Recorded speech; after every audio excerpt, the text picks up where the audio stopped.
Kumusta mga kabasketball? Itong Super Chris TV nagbabalik po uli sa inyo para bigyan kayo ng latest update. Pag-usapan pa rin po natin itong ating Team Gilas Pilipinas dito nga po sa paparating na Asian Games. By the way mga kabasketball, official na pong lumapag itong ating Team Gilas dito sa may Hangzhou, China.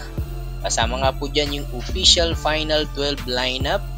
Kasama po dyan itong sina Kevin Alas, CJ Perez, Arvin Tolentino, Marcio Lassiter at Chris Ross. And then syempre yung po mga mainstay, nandyan po sina Junmar Fajardo, Justin Brownlee, Japet Aguilar, Ange Kwame, Chris Newsome, Calvin Optana, and Scotty Thompson. Kabasketball, ayon dito kay Coach Timcon ay wala silang balak na mag-compete lang dito sa Asian Games, kundi ang target nila ay ang manalo at ang gold medal at lumaban dito sa Asian Games. By the way mga kabasketball, mga kalaban natin dito, una yung kupunan ng Bahrain sa September 26, 1:30 PM live. Susundan po yan ng Thailand, September 28, 11 AM. At ang uli po ay itong Jordan sa September 30, 5:30 PM. Sa mga hindi nakakaalam mga kabasketball, itong Bahrain ay nakakuha ng ticket para mag-compete sa Olympic Qualifying Tournament matapos nga po nilang magwagi sa katatapos lang na FIBA Olympic Pre-Qualifying Tournament sa Syria. Tinapos po nila dyan ang tournament na may malinis na record na 5-0 matapos nga pong talunin itong Saudi Arabia, India, Kazakhstan, Indonesia at Syria.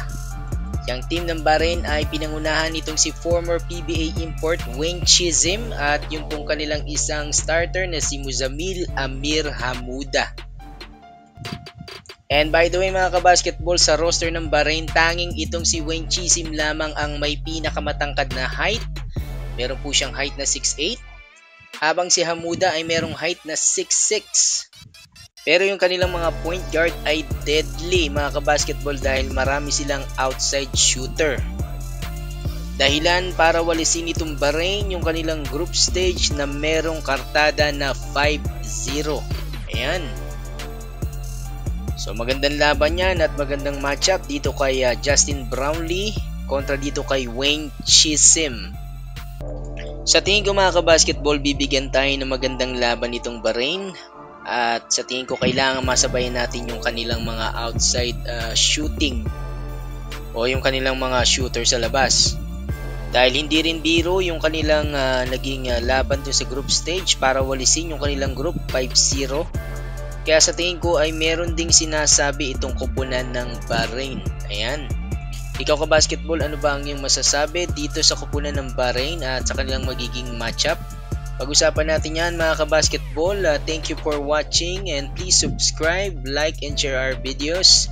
This is Super Chris TV.